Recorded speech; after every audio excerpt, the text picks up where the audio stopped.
एक रात मैं अपने गांव से मेरे मित्र अवधेश के साथ अंधेरी रात में खेत के रास्ते बस स्टैंड की तरफ जा रहा था। तो मेरे मित्र ने कहा, दोस्त थोड़ा जल्दी चलो, इस खेत से अगले 2 खेतों तक थोड़ी समस्या है। तो मैंने पूछा क्या बात है, तो उसने बार बार बात को टाल दिया, लेकिन मेरे ज्यादा दबाव डालने पर उसने पूरा किस्सा सुनाया। बहुत साल पहले अपने गाँव से रात को इन्हीं खेतों से एक आदमी गुजर रहा था।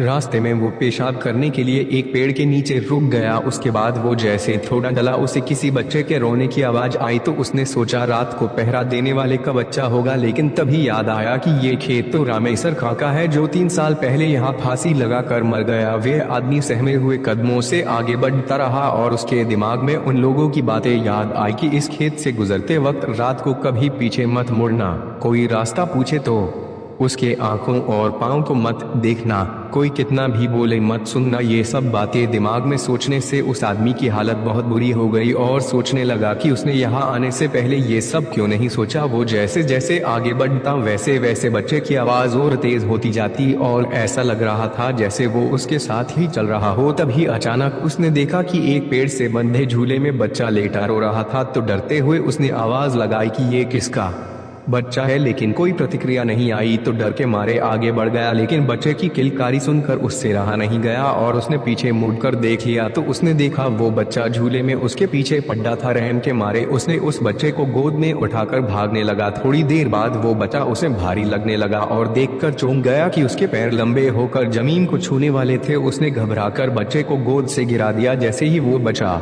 गोद से गिरा तो बच्चा बड़े आदमी की तरह जोर से हंसकर बोला, तू आज तो बच गया, अगर मेरे पैर जमीन छू लेते तो तुझे आज यहाँ कोई नहीं बचा सकता, तेरी मौत तय थी। ये कहते ही वो बच्चा गायब हो गया। वो इंसान गिरते पड़ते घर तक पहुंचा और घर पहुंचते ही बेहोश हो गया। जब उसे होश आया तो उसने गाँव वालों को ये सारी कहानी बताई। जैसे ही मैंने ये किस्सा सुना तो घबराहट के मारे बिना पीछे मुड़े ऐसा जोर से भागा और कभी उस पेड़ बाधित खेत से रात को नहीं गुजरा।